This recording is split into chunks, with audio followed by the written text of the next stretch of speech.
અમદાવાદમાં ભગવાન જગન્નાથજીની 148મી રથયાત્રાની તડામાર તૈયારીઓ ચાલી રહી છે, જે આવતીકાલે 27 જૂનના રોજ નીકળશે. આ ભવ્ય ઉત્સવના ભાગરૂપે સરસપુરની પોળમાં મોટા પાયે રસોડા શરૂ થઈ ચૂક્યા છે, જ્યાં સંતો, મહંતો અને લાખો ભક્તો માટે વિશાળ ભંડારાનું આયોજન કરવામાં આવ્યું છે. આ ભંડારામાં હજારો કિલો મોહનથાળ, ફૂલવડી, પૂરી અને બટાકાનું શાક બનાવવાની તૈયારીઓ પૂરજોશમાં ચાલી રહી છે. રથયાત્રાના દિવસે લાખોની સંખ્યામાં ભક્તો આ ભોજન પ્રસાદનો લાભ લેશે.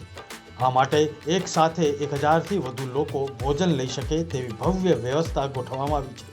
સમગ્ર સરસપુર ભક્તિમય માહોલમાં રંગાઈ ચૂક્યું છે.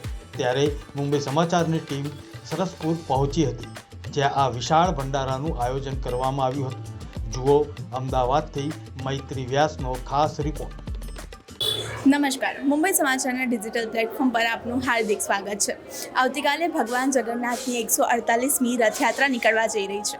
ત્યારે ભગવાન જગન્નાથનું સરસપુર એ મોસાળ ગણવામાં આવે છે અને સરસપુર તેમના મોસાળમાં અત્યારે ભગવાનના આગમનની તડામાર તૈયારીઓ ચાલી રહી છે.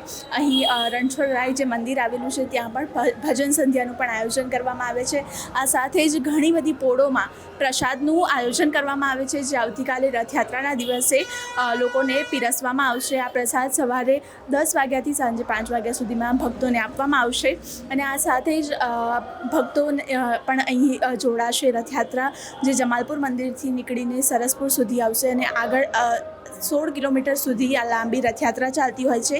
ત્યારે આ રથયાત્રામાં સરસપુરમાં આવતા ભક્તો માટે અહીં ખાસ આયોજન કરવામાં આવે છે, પ્રસાદનું આયોજન કરવામાં આવે છે, ભંડારાનું આયોજન કરવામાં આવે છે. આ સાથે જ ભજન સંધ્યા પણ રાખવામાં આવતી હોય છે.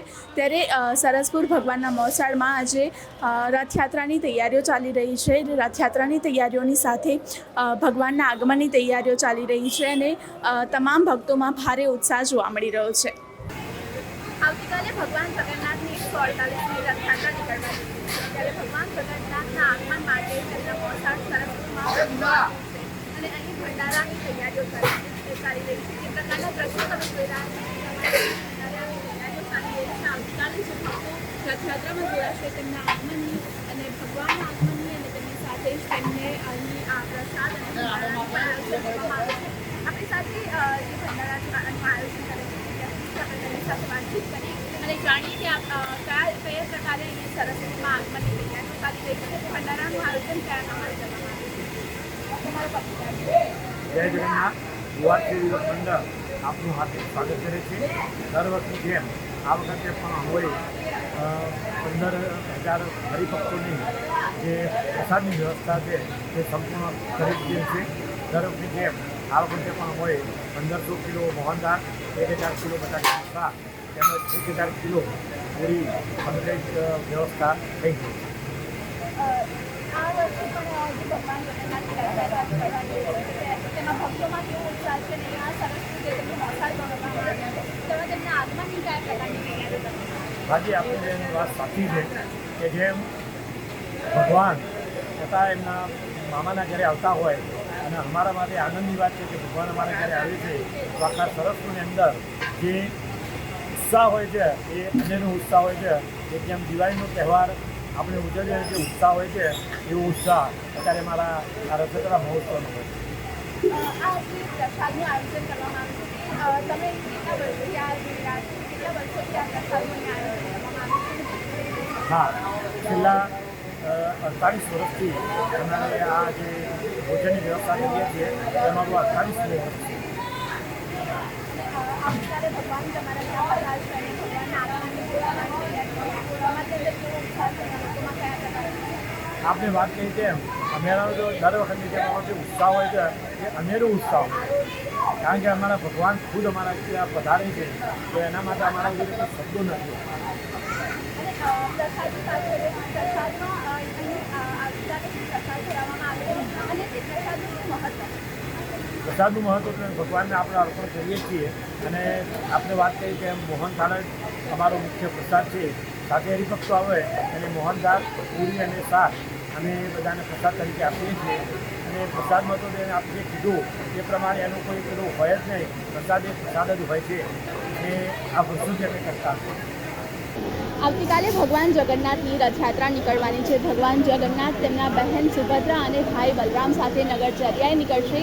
ત્યારે ભગવાનના મોસાળ જે સરસપુરમાં કયા પ્રકારની તૈયારીઓ ચાલી રહી છે અને ભક્તોમાં કેવો ઉત્સાહ જોવા મળી રહ્યો છે, ભગવાનના આગમન માટે પોળોમાં કયા પ્રકારની તૈયારીઓ કરવામાં આવી રહી છે, તે જ પ્રકારે આજે આપણે આ પોળમાં રહેતી આ મહિલાઓ સાથે વાત કરીશું. તમારો પરિચય આપશો? અમે આ પોળમાં 40 વર્ષથી રહીએ છીએ. નૈનાબેન પ્રવીણભાઈ પટેલ. અને અમારે પોળનું મોટું રસોડું, સૌથી મોટું રસોડું સરસપુરમાં 15,000 માણસનું અમારી પોળમાં થાય છે. અમારે 1500 કિલોનું મોહનથાળ, 1000 કિલો બટાકાનું શાક અને 1000 કિલોની પૂરી બને છે. અમારા બધા પોળના મહિલાઓ, પુરુષો, બાળકો બધા તન મન ધનથી સેવા કરીએ છીએ. છેલ્લા કેટલા વર્ષથી અહીંયા પ્રસાદનું આયોજન કરવામાં? 45 વર્ષથી. પહેલાં થોડું નાનું હતું, 45 વર્ષથી વધારે મોટું થતું જાય. અત્યારે 15,000 માણસો, 45 વર્ષથી અમારું રસોડું ચાલે. માસી, જે પ્રકારે અહીં તૈયારીઓ ચાલી રહી છે, આવતીકાલે ભગવાન નગરચર્યા નીકળશે અને તેમના મોસાળ જે સરસપુરમાં અહીં ભગવાનનું આગમન થશે, તો કેવો ઉત્સાહ જોવા મળી રહ્યો છે લોકોમાં? સૌ તો આનંદ બહુ થશે. એમ તો મોમેરું સરસ રીતે ભરાશે, ભજન કીર્તન મંડળીઓ બધી બધા નાસ્તા કૂદતા રીતે મોમેરું કરશે. સારી ટકો આવશે, ખાડા આવશે. બધા ભક્તોને અમે જમાડીશું પ્રેમ. 10 વાગ્યાથી જમણવાર ચાલુ થાય અમારું, તે સાંજે 5 વાગ્યા સુધી. તમારી સાથે વાત કરીએ, અહીંયા આ જે પ્રકારની આયોજન કરવામાં આવી રહ્યું છે, આવતીકાલે સવારથી જે પ્રસાદનું પણ ચાલુ થશે, જે આ માસીએ કીધું 5 વાગ્યા સુધી, તો જે ભક્તો આવે છે તેમને પ્રસાદમાં શું આપવામાં આવે? એ લોકોને મોહનથાળ, શાક અને પૂરી અહીંયા આગળ અમે લોકોને બધાને બેસાડીને જમાડીએ છીએ. બધાને સેવાભાવી મસ્ત સારી રીતે જમાડીએ છીએ. બધાને વાંકાવળીને બધા પીરસીએ છીએ. અને બધા આખા ઘરનું પરિવાર, નાના છોકરાઓ બધા તમારે શાંતિથી પીરસે છે. અને આવતીકાલે જે અહીં મામેરું ભરવામાં આવશે, તો છેલ્લા કેટલા સમયથી અહીં ભગવાનના આગમનની અને આ મામેરાની તૈયારીઓ ચાલી રહી છે અને ભક્તોમાં ક્યારથી ઉત્સવ? 1 મહિના. તો 1 મહિના પહેલાં અમે સ્ટાર્ટ કરીએ છીએ અહીંયા આગળ બધું લાવા કરવાનું. લોકો પબ્લિક ક્યાંય ક્યાંયથી અમને વસ્તુ બી આપી જાય છે. અમારી એક ખૂબ સેવા છે અને બીજાની બધાની સેવા અમને ઘણી મળે છે. 15 દિવસથી ભગવાન આવે, 15 દિવસ પહેલાં અહીંયા આવી જાય છે. એટલે અમે 15 દિવસથી તો બધા સેવા કરીએ જ. 15 દિવસથી તો મારું રસોડાની તૈયારીઓ કરીએ અને પ્લસ ભજનમાં જઈએ, દર્શન કરવા જઈએ, આનંદ કરીએ. અમારો સરસપુરનો પોતાનો પ્રસંગ છે એવું અમને લાગે.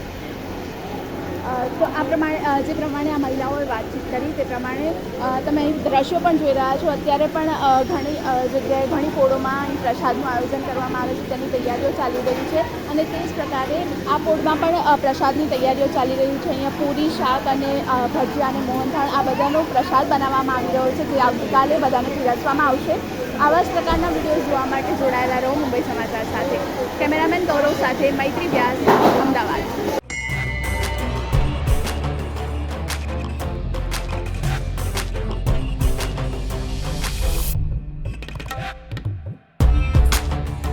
જગતના નાથ નીકળશે નગરચર્યાએ.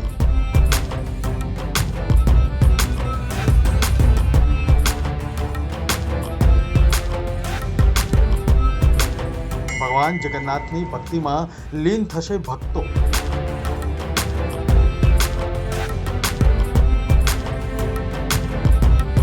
ભગવાન જગન્નાથની રથયાત્રાના કરો દર્શન ફક્ત મુંબઈ સમાચાર પર.